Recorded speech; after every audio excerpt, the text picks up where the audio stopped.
This is a HeadGum podcast.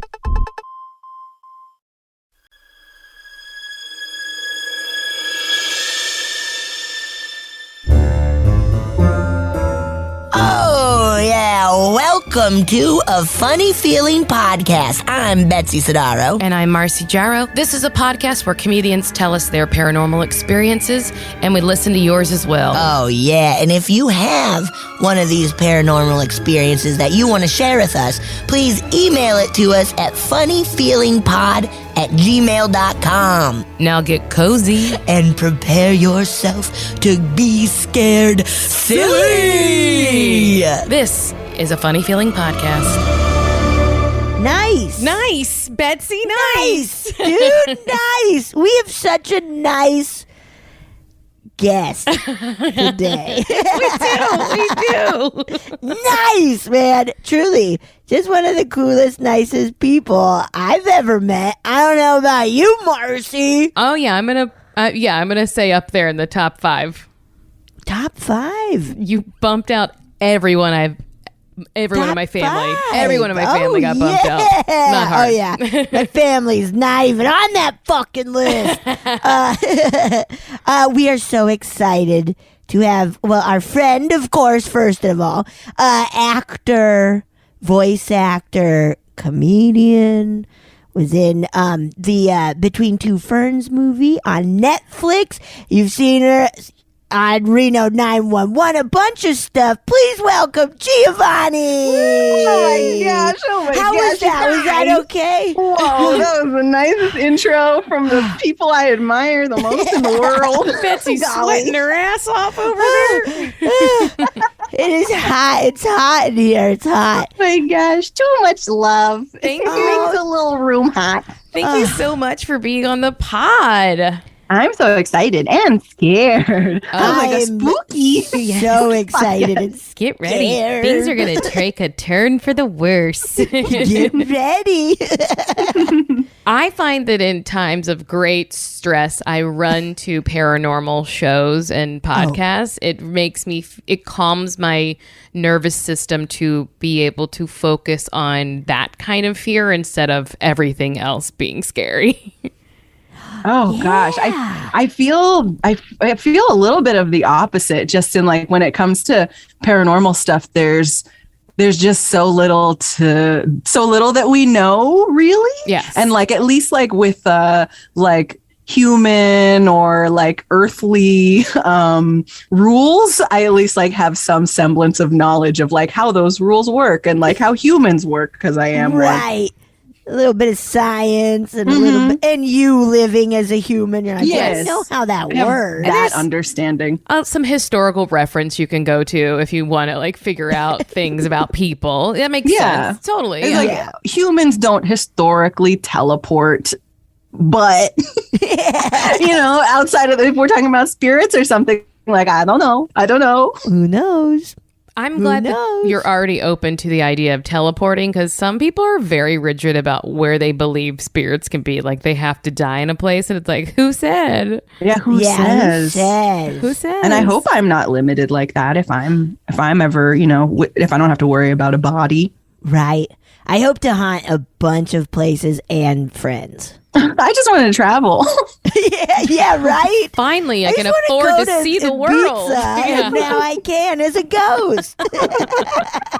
Oh no, the DJ machine keeps playing Sandstorm. What's going on? You've been haunted. I mean, we're already in it, so I'm going to ask the question that we always ask, which is, what, if anything, do you believe about the paranormal? I mean, I'm open to a lot. I believe that there's so much that we can't see that's happening all around us all the time. I come from like Pentecostal Christian culture. So a lot of like laying on of hands and falling over and getting filled with the spirit and like things like that, miraculous healing, things like that.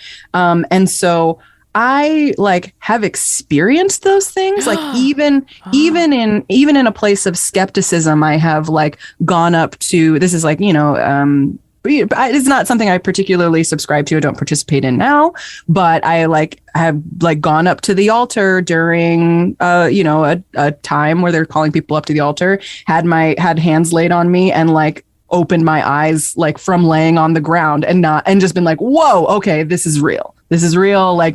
I don't know what just happened, but something just happened. Whoa. And so I'm coming from that sense of acceptance that there are things we just cannot see. And then and I named that God at the time and Holy Spirit. Right. And then I started working in spas as an adult, and I became exposed to the art of Reiki. And the first time that Reiki was ever done on me, I was not anticipating it. I was getting a massage and she was preparing the room and I was just laying there. And then I felt that same Holy Spirit vibration going through my body. And I got up from the table and she goes, "Oh, did you feel that?" And I was like, what was that? And she was like, "I just Reiki'd you." And I had never experienced Reiki before. So I didn't know. And I was like, oh, and that's when it started coming together for me that there are energies that we as humans can harness by training or by some sort of divine intervention. We name it different things, but it can be accessed. It's there. And we don't know what it is. That's what I think.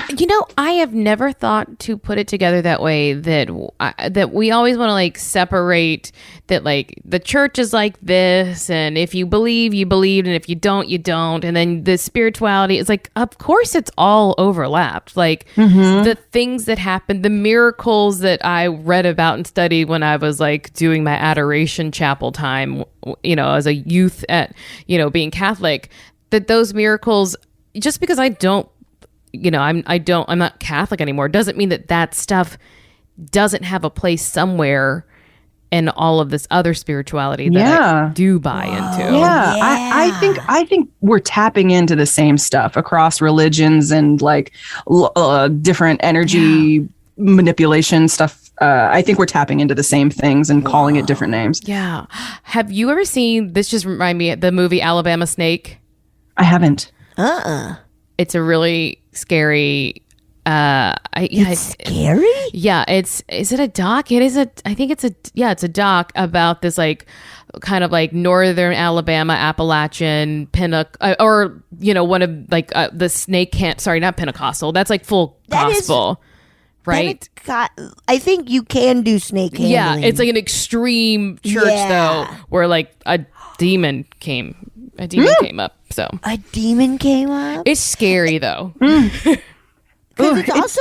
Oh, I'm sorry. No, go ahead. Jiavani. Well, with all of that, just being of just even being open, even in your church, of I'm gonna go up to the altar and see, and whether it's and that energy being oh, here's somebody who is kind of into it. I'm gonna go it, and that idea of opening up these, and your mind opening up to energies. And I think, some people might be that's God, but other people are that's just, I don't know, an energy that came through me. I think that's just the universe, or that's ghosts, or I don't know. What made me think of the movie Alabama Snake is a Pentecostal minister, Glenn Summerford, and it's because he was the minister, but I think because he was playing with things that maybe he didn't have full control over, he brought something bad to himself. And I think that's totally possible too. I think that you can be open to all kinds of different energies. I think that there's what people call dark magic or demonic things. I think all of that is real. I'm not all, but I think that's absolutely accessible as well. I think you can, in the similar way that I can be open to something. I think that there's openness that can allow darkness. Mm-hmm. Right.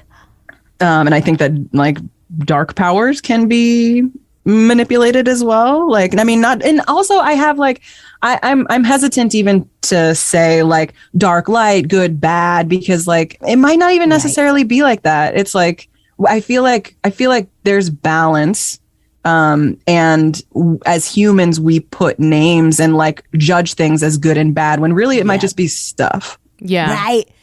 Just all that like just gray area. It's all just like these things that can happen can happen. That's all. And it's like maybe we don't have to judge it as good or bad, dark or light. Right. Yeah.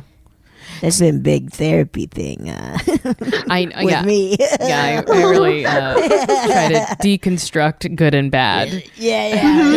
No, we don't need to. These labels aren't good. It's hard because even in that, you can't say that there is like how like there's no, it's not black or white, it's not good or bad. But even in these things, you're like, well, there are some things that actually are bad for me. Yes. So it's not a perfect application for any of it. But definitely there are things that can cause pain, that can cause harm or discomfort. Like, then that's real. Yeah.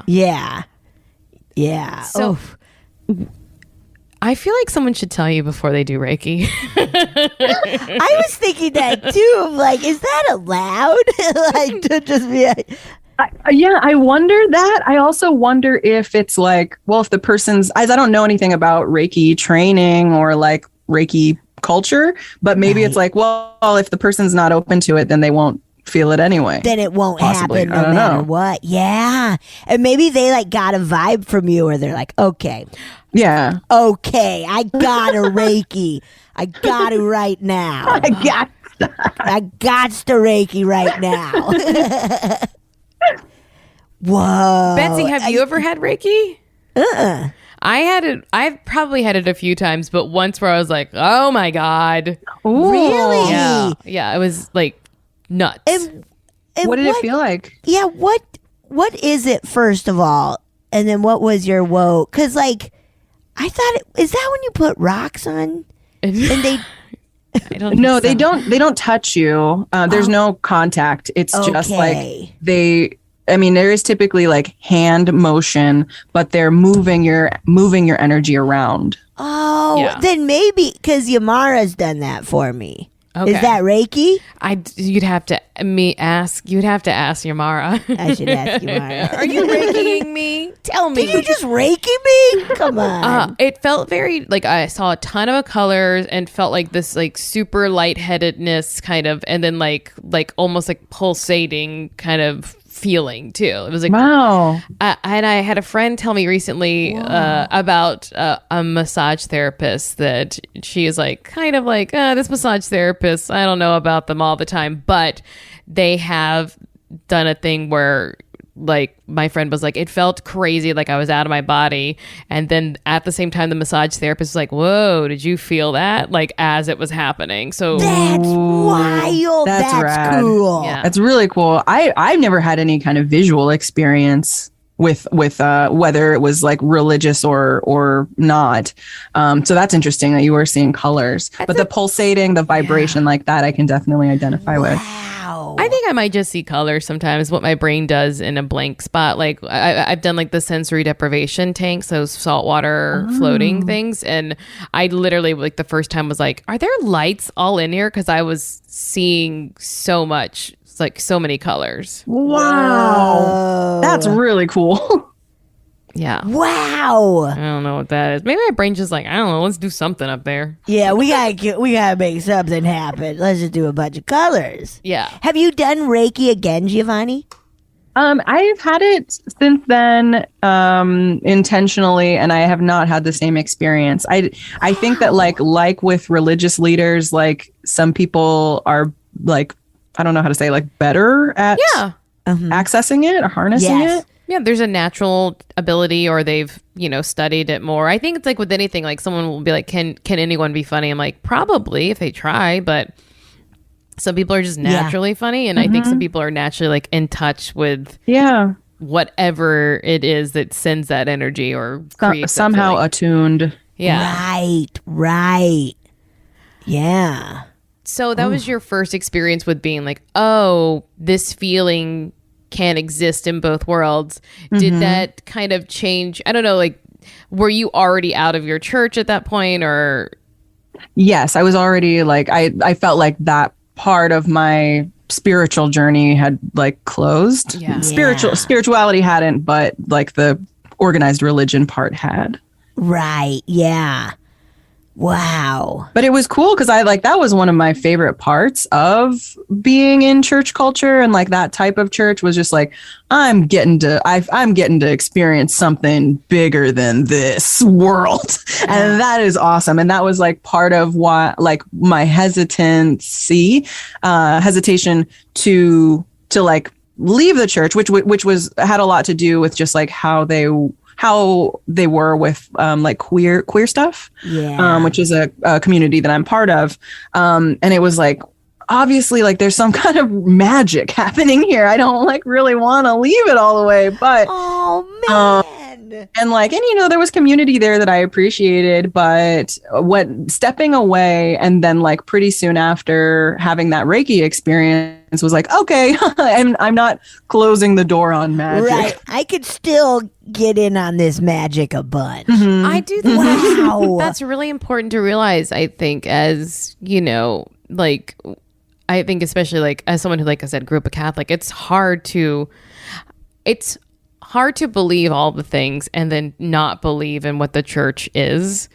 And to be like, well, then the church gets to take all that away from me because I'm not a part of it. So it's like, it doesn't, because it exists outside of the religion. Right. Yes, it exists outside of it, and I can still access that.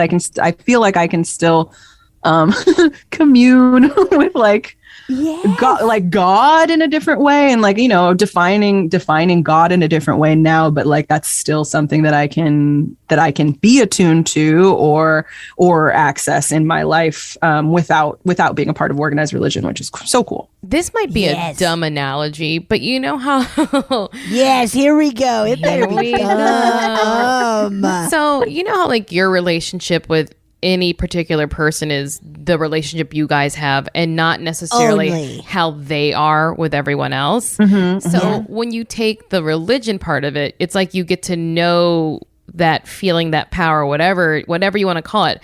Now, instead of everyone telling you what they are like, you get to experience what your relationship with that entity, power, whatever, energy, that you get to actually have it for yourself instead of people telling you what it is. Marcy, dumb analogy. No,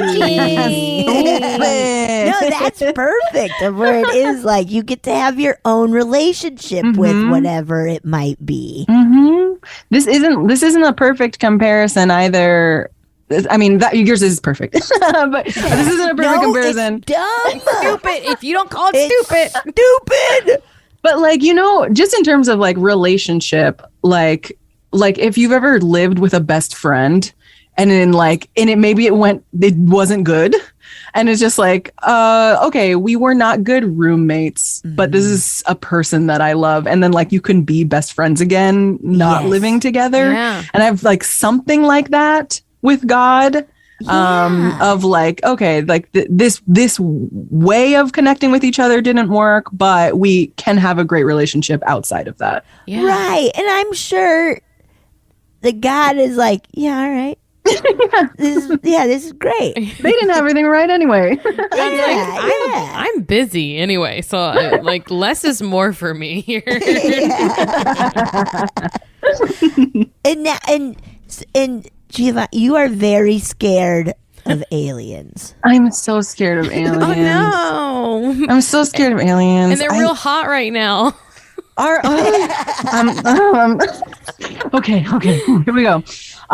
So when I was 4, I had a dream that these 2 very tall aliens came in through the window of my bedroom, and they ate out the bottoms of my feet with wooden spoons. Oh my god! And to this day, like I can't sleep with my feet uncovered. I am like very uncomfortable about alien things. I don't want to judge them because like I don't know. I also recognize, I hear it when I say when I was 4. Like I don't have another dream that stands out like that, which like every once in a while there's like that 1% of like, was that a dream? Yes. Right? Because it's like it's visceral. Like I feel it in my body as I talk about it. I wonder like if it did happen, if it's upsetting to them that I'm talking about it now. They're gonna eat your feet again. No. And I don't, did they need it? Like I'm still walking on my feet. Like did I contribute to something larger that like needed to happen? Is it like with spoons? Yeah, Wooden. wooden spoons. They were sharpened, like sharp wooden spoons. Like Ew. yeah. That is incredible. That your 4-year-old, 4 years old, and you have that. That messes me up. Now I'm afraid of aliens. I think part of my fear, like with like okay, if, like in terms of like human rules and outside of human rules, like there are certain things that I know. If a human displays this behavior, it's a threat and I need to defend myself. And that even that it has some leeway of like, defending myself, like to what end? Because I don't really want to hurt anybody else. But like with this alien thing and just with aliens in general, it's just like, I don't know what they're capable of. I don't know what they need. Mm-hmm. I don't know. Yeah, and really, I just don't know. I don't know what it is that they need. Do they need to destroy me? Am I expendable? I don't know. I don't know. Whoa, I've never thought of that. Of like, oh, yeah, exactly. I've never thought of it like that. Of like, oh, do they actually need the bottom of my feet?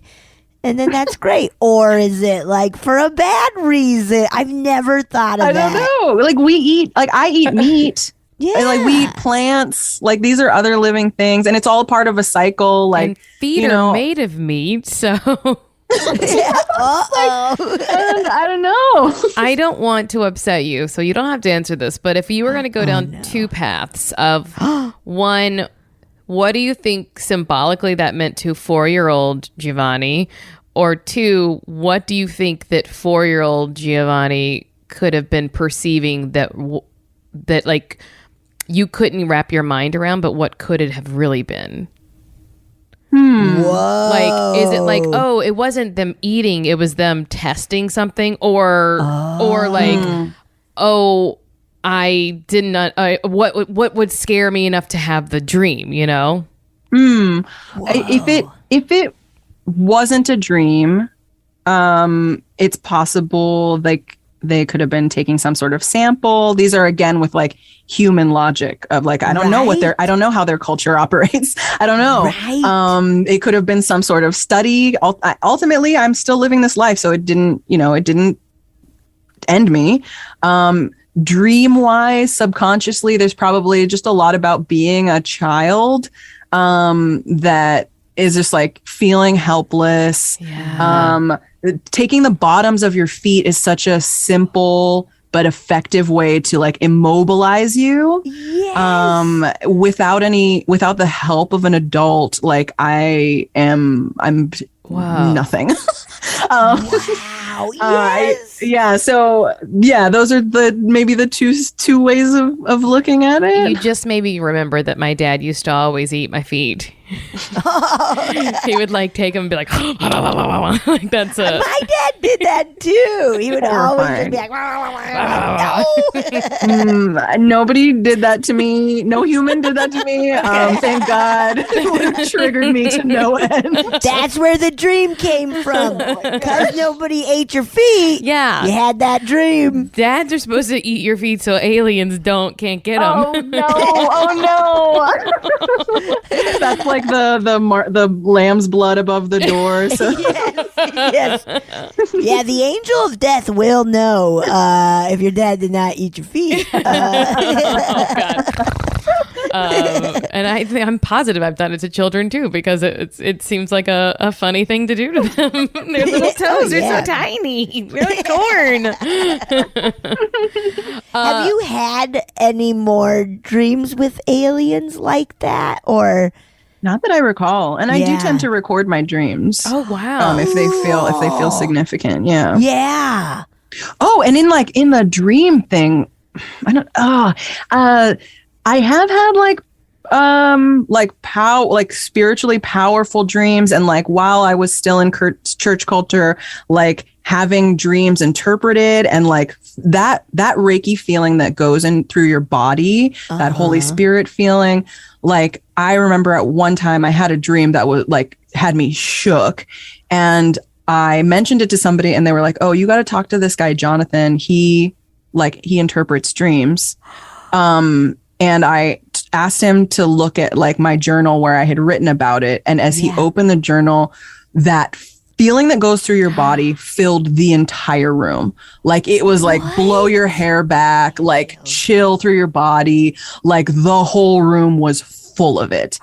And that is not something I feel like I've like experienced with that type of power. I've like done the thing of like inviting the Holy Spirit, and that creates like a very like sweet, kind of a sweet presence feeling. Wow. But this was like, and he like was like, he had it too. Like that, when you remember when you were saying about the Reiki person being like, you felt that too, where he was like, whoa, like not from reading it, but just from like opening it and like just being in the presence of the room, like something changed. So yeah, like it wasn't an alien thing. It felt at the time, and like kind of like was taken at the time as like a prophetic dream. Yeah. But had to do with sort of like a church culture trajectory that I did not pursue. So that's interesting of just like, is that something that would have happened if I would have like stayed like on like a ministry path? Or is that like, does it take a different route now? I don't know. Was it even prophetic? We don't know. But just those like powerful feelings. Whoa. Whoa. Like that's so wild. But you're kind of tapped into something for sure. Into something. And I'm here for it. Whatever it is. That's cool. Yeah. Would you ever try like to, what's the word I'm looking for? Like, harness. Here's my good vocabulary. Go for it. Yeah. Like, would you ever try to like, kind of like cultivate that? Power? Cultivate it, or like be like, maybe I could do Reiki, or maybe or anything like that. Yes, I don't see monetizing it like with something like Reiki, right? But like exploring it as something I could strengthen and possibly like use to affect something or someone. Yeah. Yes. I would be more intentional about like making sure the person was okay with it. But I don't know. I think that like I think that a lot of the healing stuff that happened like when I was in church, like, I think that that's possible.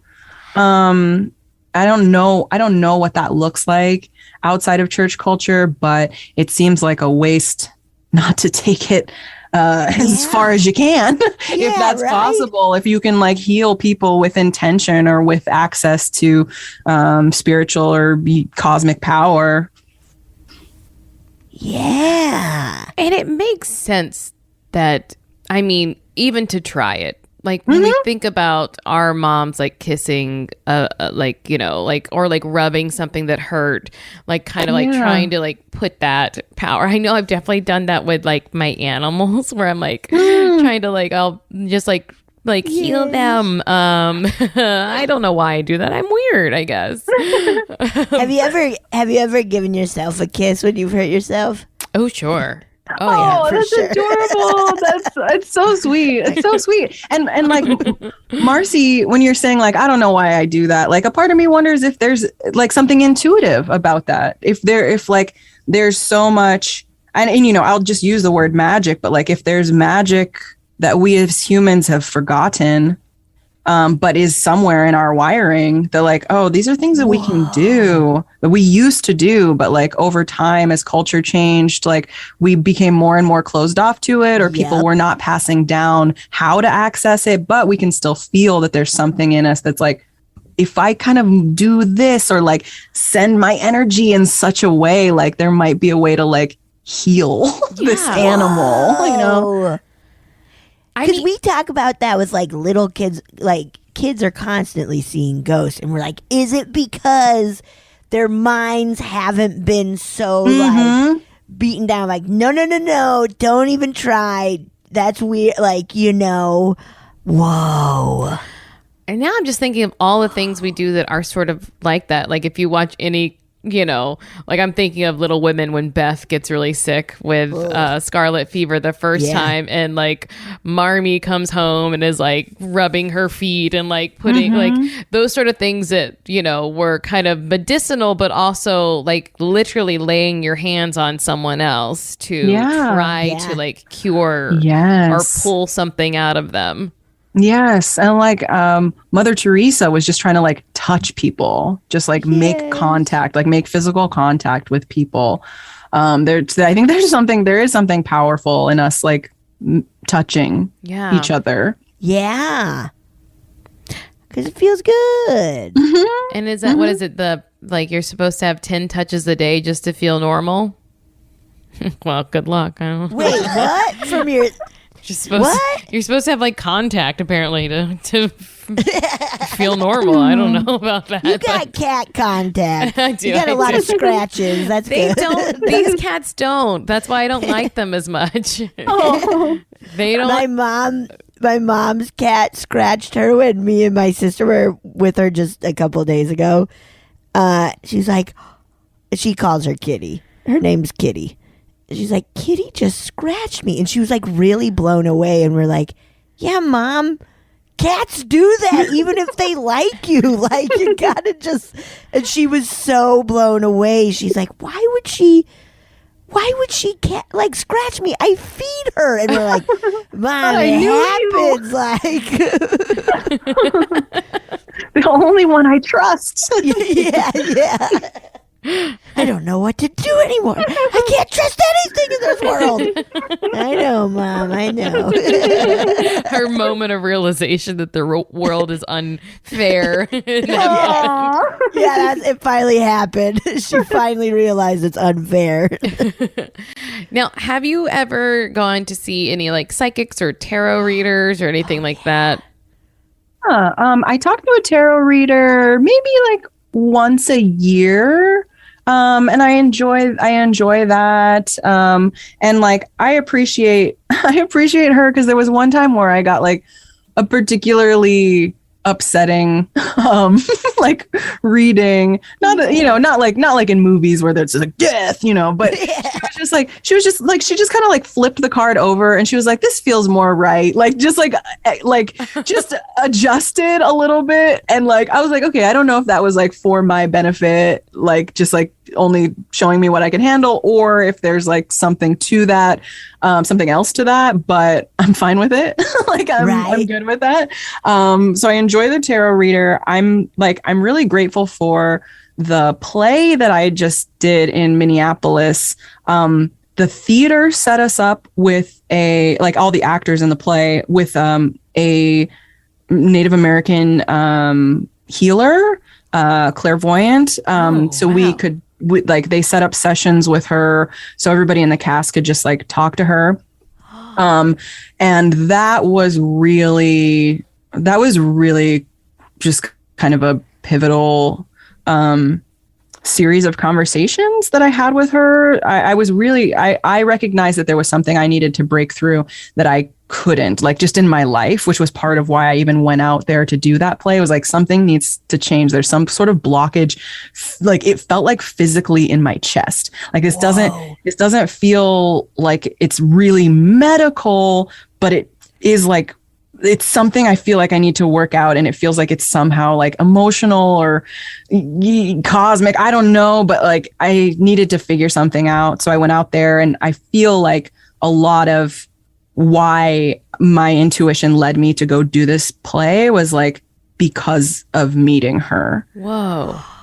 That's awesome. Yeah. And this is again, like with like, okay, outside of church culture, people can access things, and like she's accessing something that feels like old, something that's been passed down to her.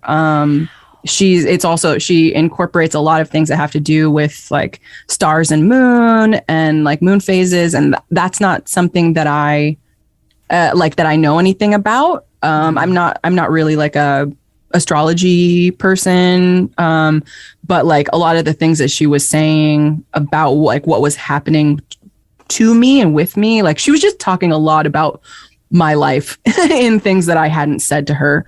Wow. And I was very, very grateful for all of that interaction. Yeah.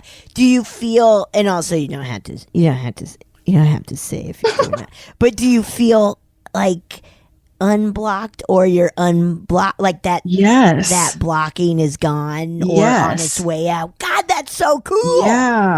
Yeah. Like something got worked through, and she was doing an exercise I hadn't experienced where she was asking me she would like say something to inspire a memory and then ask me to like to start describing that memory to her, and then she would kind of like walk me through, like we would just kind of be in that memory together, and she would like look for specific details that had to do with like helping me with my issue. And then so she would like tap onto something. Like it was very interesting. And I'm big on like not trying to force anything. Like that happened the first time we talked, and it was great. The second time we talked, because I talked to the theater and I was like, y'all pay for another session for me. I really liked it, and they said yes, which I was grateful for. But the second time, like she was trying to get me to a memory, it wasn't coming naturally, and I didn't like try to make something happen, which I think is for the best, because I don't know. I don't want something twisted to come out. I also don't want to like be questioning my experiences. Right. And wondering if I'm making them happen. Yeah, like when you're feeling it, of just like, I don't know what you're talking. I guess this, but the whole time having in the back of your mind, like, but I don't think that's what that's a cool move to be like, no. Yeah. I'm sorry, that's not happening. Nothing's coming. Nothing's coming. Sorry. Nothing. Yeah. Nope. Nothing. Wow. That's so cool. I know. Jinx. It's just like, Jinx. I want to go. I know. I was like, I want to talk to this lady. She sounds rad. The amount of money that I will spend on trying things like this, it's I should be able to write it off at this point, because I talk about it. So, but I'm like, that's right? That makes sense. We could write it off for this, right? Oh yeah, shit. I support that. The flight and everything out there. Yes. Let's go to Minneapolis, do a show, hang out with this lady. Boom. There we go. Have you had any experiences of like, terrifying your dream, but other kind of spooky stuff that's happened to you? Yes. Yes. I was with my partner, and we were taking a walk.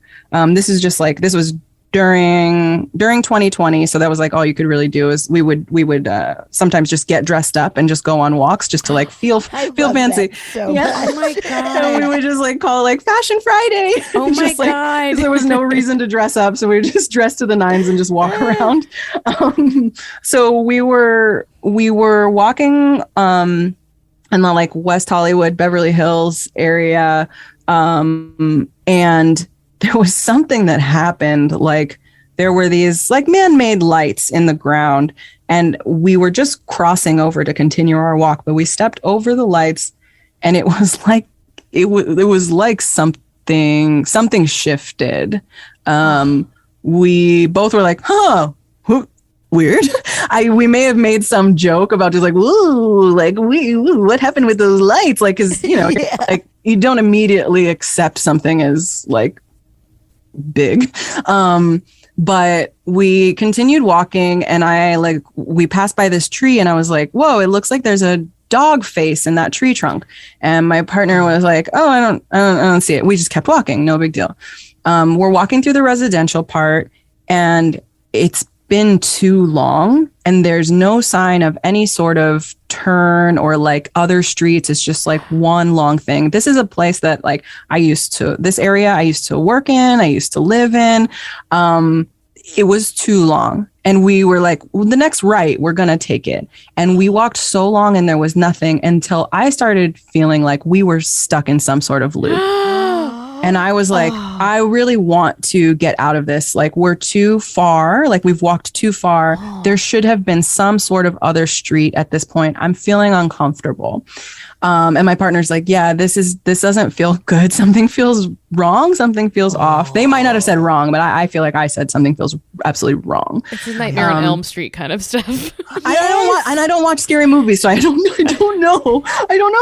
But so the street got dark.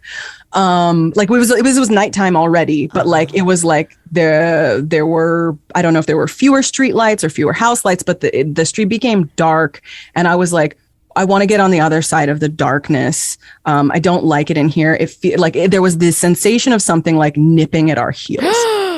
And I was like, I want to run. So we're like, okay, there's no turn coming. Let's just turn around, come what may. We'll just try to get back the way we came. And we started running. And my partner goes, whoa, that's a huge shadow of a dog on that house. And I was like, what are you talking about? What? And they were like, that huge shadow. I don't see a dog. And I was like, I was getting upset. Like I said, I don't watch scary movies. I do not like the sensation of being scared. I don't like people surprising me. And I was like, don't fuck with me. I don't like this. Don't mess with me. And they were like, I swear to God, you don't see that shadow of a dog? And I was like, we need to run. So we sprinted. And we just kept running. And then there was like a stop sign in the distance. I was so grateful for it. And I was like, I feel like if we can get to the other side of that stop sign, that we will be okay. We ran all the way there. There was like a little bit of a sense of relief on the other side of it. But the whole way, like I felt very fearful. Like in like Green Berets, from what I've heard, like they teach you that if you're a sniper, you're supposed to look at your target's feet, because when you're looking at someone's eyes, they can feel it. And you will create anxiety in your target. So you're supposed to look at their feet. And so like in that vein, there was just this feeling, this sensation of like presence. Something here, something watching, something following, something kind of nefarious. Like it was not like just, I am okay with being in the presence of energy, or like, like that's something that I will invite. This was something that I could not run fast enough to get away from. We got on the other side. We're like more on like the street where there's actually cars and stuff, because we hadn't seen a single person, a single car, like while felt like we were stuck in that loop. And so now there's cars, there's like a person walking. That this feels more like a little bit better. We passed by that tree trunk that we saw at the beginning, which I had completely forgotten about. And Rue, my partner, was like, oh, the dog face. And like, I was like, I felt so like sick at that point. Like I had forgotten about the dog connection, that like neither of us could see it. We passed again through the light, and like and then it felt like, okay, we're out of any sort of like danger or presence. Like it feels like just the world again. But it really felt like some sort of other dimension, like something happened. I will never be able to explain, but it was very uncomfortable. And this was like a residential area. Yes. Oh, what the fuck is it? I was like, is it the fancy area where it's just like it's like bougie area? That's exactly what I thought it was. I was like, of course there'd be something evil over there. Yeah, they're doing something weird in a big backyard. Yeah. Oh my god. Whoa. The shadow thing freaked me. It really, like I said, Nightmare on Elm Street, because it sounds like a bad dream you can't like get out of. Like where you're like, I'm running. Okay. Yeah. There's a turnoff. There's got to be another road. And just like, nope. Nothing. Oh. That is so scary. I can't. Oh man, I can't handle it. I don't like it. My partner wants to touch the darkness. Wants to know, like, isn't afraid of the that curiosity sort of energy. Like, let's investigate this. Yeah. Yes, and I don't feel that way when I'm feeling like it doesn't feel loving. Yeah. Hey, that's fair enough. That's that's so wild that, like, as soon as you crossed those lights or whatever, you both felt like, whoa. Yeah. What the fuck does that mean? What does it mean? What is it? Like, I totally understand just like making a little joke, like, because it's just like, I think I like want people who don't know me to understand that I'm not like out there looking for it. I'm not like looking to step into another dimension that I like have a hard time getting out of. Beverly Hills on Fancy Friday. I'm not looking for that. Maybe on Spooky Sunday, but not Fancy Friday. Come on. I am truly like racking my brain of like what this could be. Also, as soon as you said that your partner saw like a shadow of a dog that wasn't there, Betsy, it made me think of that time in in Joshua Tree where I saw a canine-like creature, but kind of recently, huh? Yes. I mean within the last in the last 6 months. And I would describe it as like it was like a shadow but made of smoke. Ooh. And my friend saw it as well. Oh my gosh. Like, also nice that your friend saw it. Like, we were having a hard time. And thank God. And it's a friend who is very reasonable. She's a very reasonable person who is not even into this stuff like I am. We were just like, did you see that? And we both described it sort of different, but in a way that we're both like disgusting. Like, I said it was like sort of like canine-esque, but like it looked like a shadow made of smoke or like wispy, kind of like that. And then she described it as like a cross between a crow and a raccoon, but but made of smoke. Yeah. Oh gosh. I told one friend about it that I had a hike with the following day. This is a friend from the north of England. And he was like, oh yeah, the Barghest. What? Which is, there's some sort of dog creature in English folklore called the Barghest that, like, I Googled it and like things were resonating in a way that I like stopped reading. Wow. Because I don't know. I just tend to like try to veer away from fear. I don't know if it would have continued resonating or not, but I did just feel inclined to stop reading. But yeah, Barghest, and there's like just some sort of spiritual dog thing. Oh, yeah. It's also like, what if you walked into like an open portal that shares its other hole with Northern England, and one of those just got in there. Whoa. And like, I think that with like being people opening themselves up to, or just like, I don't know, there being openness to like a darker energy, I think that you can like walk into what someone else has cultivated around them. Yes. Yes. I was spending the night at a friend's house. This is weird to say because this is an adult friend who lived on a top bunk. But at some point, at some point in the night, like this person's roommate who lived on the bottom bunk did not come home, and it was like very late. I was uncomfortable, and I was like, let me just try being in this bottom bunk area. And I think I was in there for maybe 20 seconds before I was like, oh God, it feels weird in here. It doesn't feel good. Like something just kind of ejects you out of an area. And in the morning, I said something to my friend who was like, how'd you sleep or whatever. I was like, I like tried some different, places, but I ultimately like it didn't sleep very well. And he was like, you didn't go on the bottom bunk, did you? And I was like, I did, but seriously, only for like 20 seconds. Like it didn't feel, I got out of there. And he was like, the guy who lives there is really weird. He's like very kind of spooky, like odd. I don't think he would like it if you were down there. And I was like, oh God. Oh God. No. Chills. But A like, spooky bottom bunk. Spooky yeah. bottom. Yeah, and like bottom. there's no. definitely porn of that, I'm sure. Oh, there's absolutely spooky bottom porn. I think. I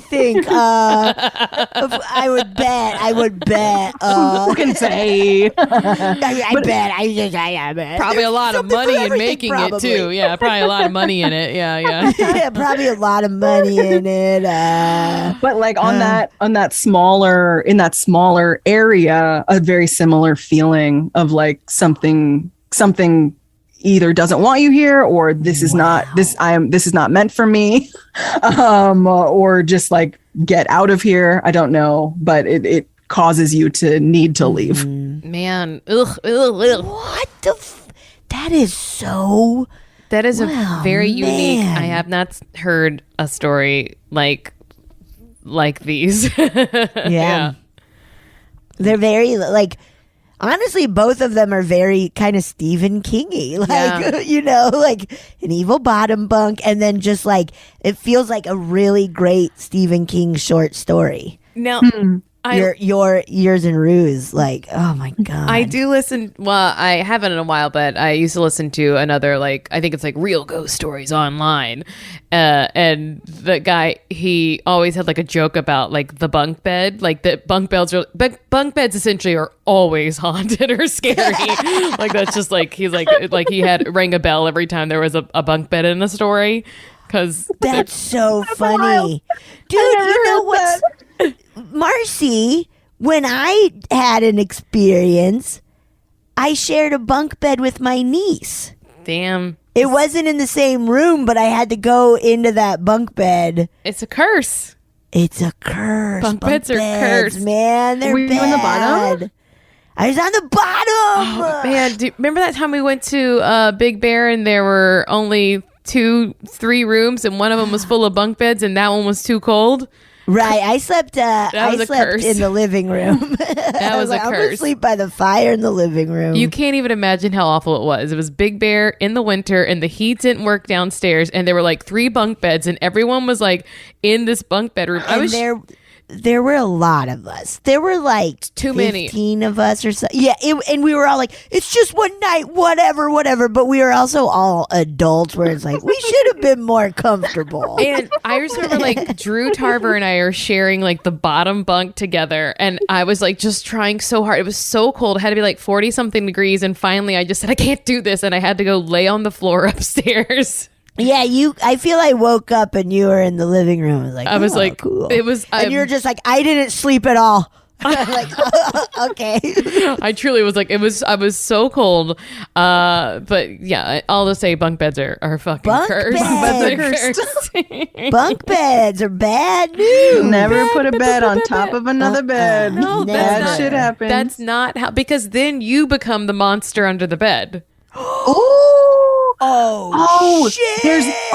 There's like evil under beds. Is that what like children are intuiting and then we are like fucking with when we make bunk beds? What the fuck? Oh my God. Gosh, you become the monster under the bed. We God, should that's do so a interesting. study Oh my God. of like kids and people who've had to do bunk beds and see if the ones on the bottom are the killers, are the evil ones. Right? I wonder if there's something, because I feel like with a lot of I feel like there's like spirit and physical world marriages, or like I don't know how to describe this. This isn't something I've ever tried to talk about. But like in the power of dreaming, if there's like something that happens that like, let's say like your dreams have some sort of physical essence that like can fall downward, like in the gravity of physical world to under the bed. Yeah. And there's like an energy caused by sleeping in a place that like accumulates under a bed. This might be like wild. This is not something that, but this is just following the thread of what we're talking Yes. But this is also in feng shui. Like you're not supposed to store things under your bed because energy needs to flow when you're asleep. Oh, shoot. I So put there's my like shoes something under my to bed. it. Yeah, like don't put a mirror under your bed, guys. I would never. Seems Above insane. is That fine. sounds crazy. Put a mirror- Above, Yeah. all right. But what you're saying makes sense. Like that, like people do believe that there is like an energy that should be flowing, you know. And if you have another person's energy flowing all over you, Oh, interesting. This is blowing my mind. I don't know that we are even close to it, but I think we have just picked the scab of something weird, right? Something. Yes. Pick the Marcy, scab pick of And now I'm something like, weird. eat it because I'm a creepy kid in third grade. Marcy, you you take it definitely there? slept on the Why bottom. don't you eat it, Marcy? Creep. Look, I just need to taste it. Ew. Oh, that grosses me out so fucking much. Sorry. I'm disgusting. You're so nasty. I wonder. So I'm just like picturing like spirits that like need us to understand what's happening so that we can like stop war in the world. And we're like, we figured it out. And they're like, they got it. They finally got it. And we're like, scabs. They were so close. Damn it, you were on the way. It's scabs. Oh. Stupid Marcy and Betsy were about to get at something. Oh We my too God. stupid. Nope, don't look for us to do anything. We don't know a thing. We're just gonna be wrong and confident about it. Do you have time to listen to one of our listener submitted stories? I'm here for it. I hope it's not so scary. Okay. I know, it might be. If it's got a bunk bed in it, I'm jumping out of my window. Hey guys, I'm Sam.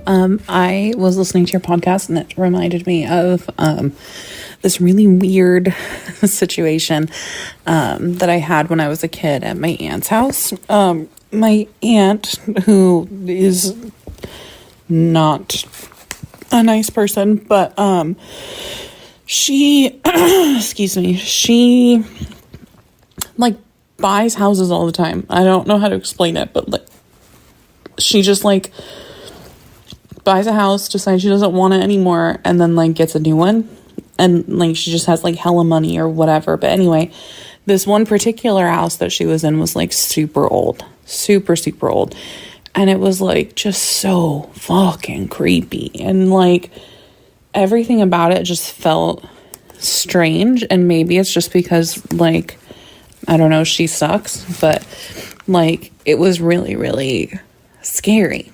And my little brother and I were hanging out in one of the rooms playing with a typewriter, and our cousin comes in and goes, "Did you see the tunnel?" And I was like, "Matt, what do you mean, what tunnel?" And he goes, "Open the closet." So I opened the closet and there's this little like door, and he's like, "There's a tunnel." And I was like, that seems terrifying. Let's go. So I think we had a flashlight or something. This was like a million years ago. So, we didn't have phones or anything like that, but, we went into the tunnel, we're walking around, and all of a sudden we just kind of like see a shadow, and then we heard a couple of footsteps, and we just screamed and took off, right? We ran the fuck out of the thing. But the scary thing, well, I mean, like the whole thing was scary, but like the scariest thing that happened was that when we got out, that typewriter was there, right? And the buttons started moving, like somebody was typing on it. I did not stay to see if there was some sort of like ghost message or something. But yeah, I was pretty freaked out. It was such an old house. It had like a creepy basement. It had like a laundry chute, like that went down to the basement. And I had to like, I mean, I was like 8, so obviously like I threw a toy down there and I had to go get it. And I was like, oh, don't like that. But the whole house just had like very sketchy ass vibes. And I'm glad that I never went back there. That's all. Okay, thanks. Bye. What? Why is there a tunnel? What?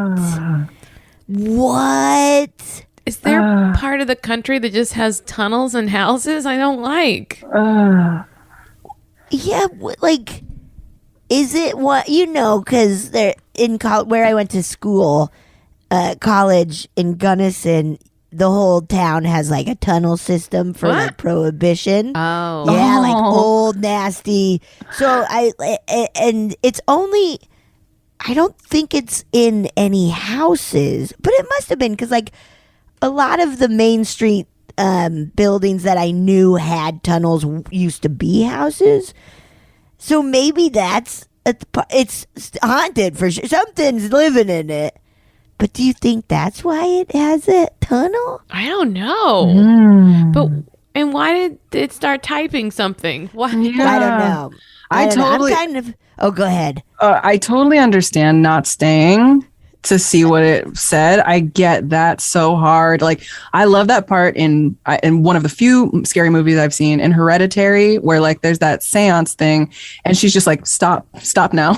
Like, yeah. I'm like, yeah, it can feel real and you can just not want it. No, I just don't want it.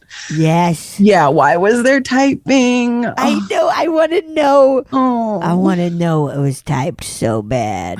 Oh, I'm grateful for those people though that are like, what if the ghost needs help? Like, let me see what they're trying to communicate to me.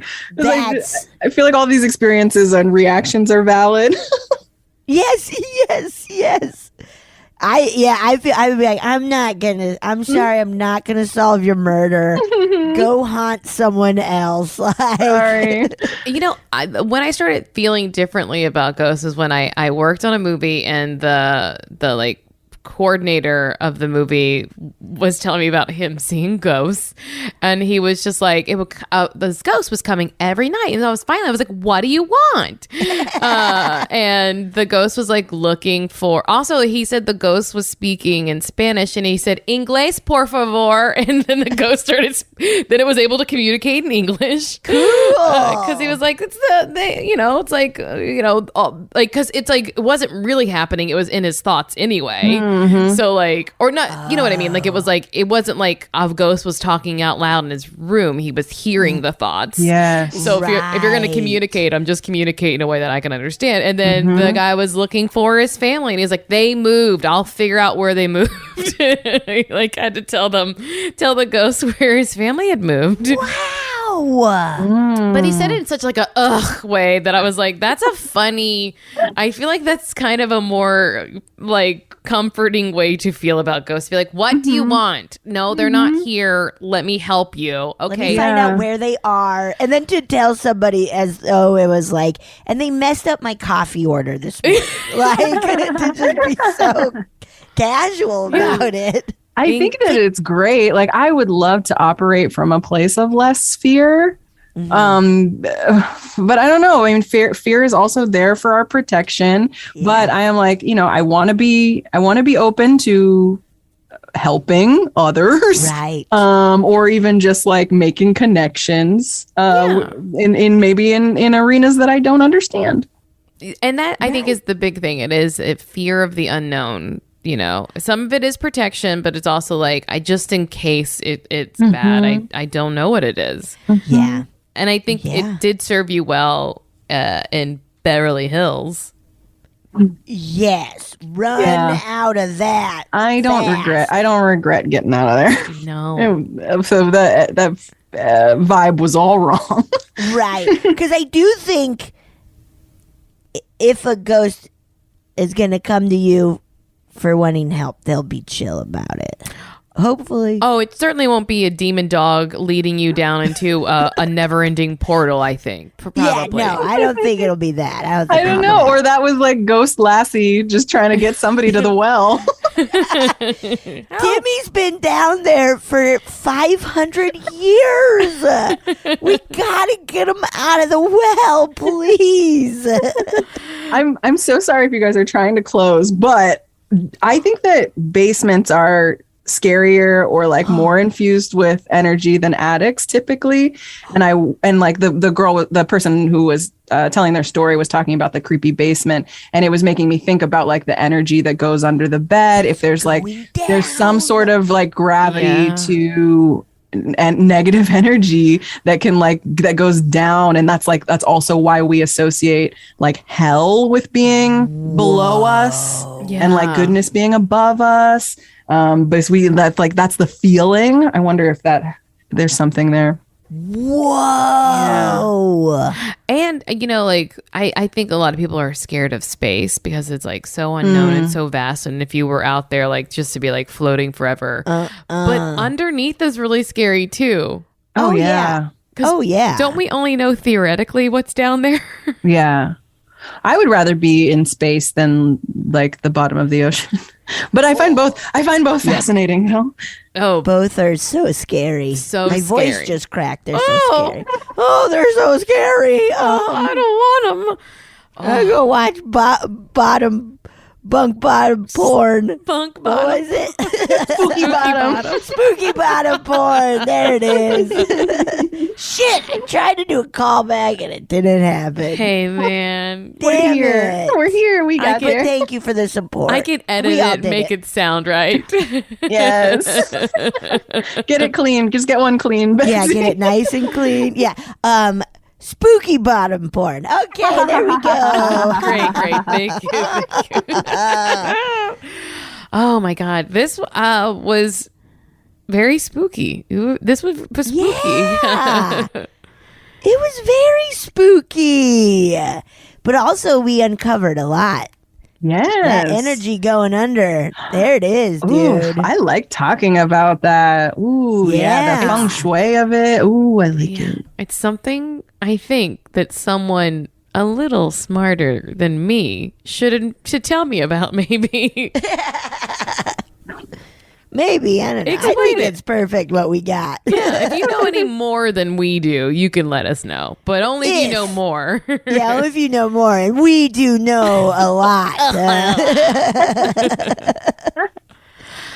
This has been so fun. Thank you so much for being on. Yeah. Thanks for having me. What a joy even to just hang out with y'all. Love you so much. Is there anywhere you want people, anything you want to plug or anything you want, or anywhere people should follow or no? You can follow me on Instagram at Jiavani. I assume my name will be written somewhere that you can see it while you're listening to this. Somewhere.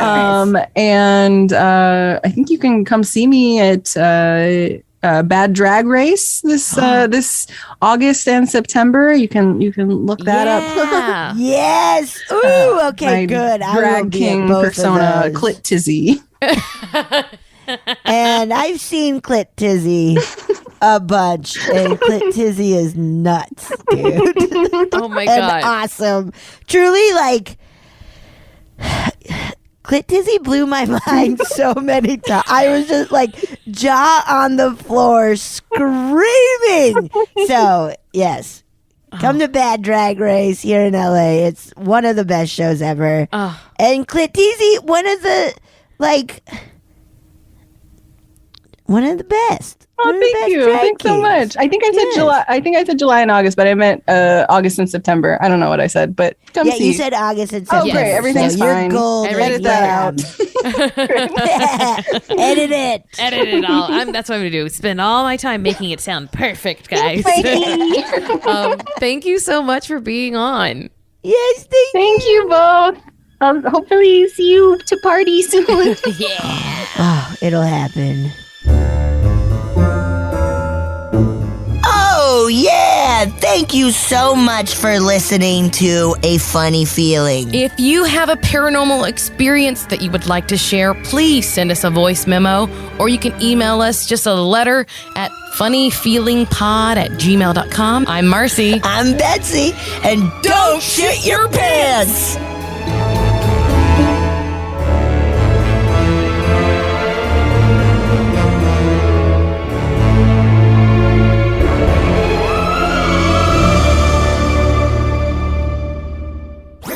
That was a HeadGum podcast.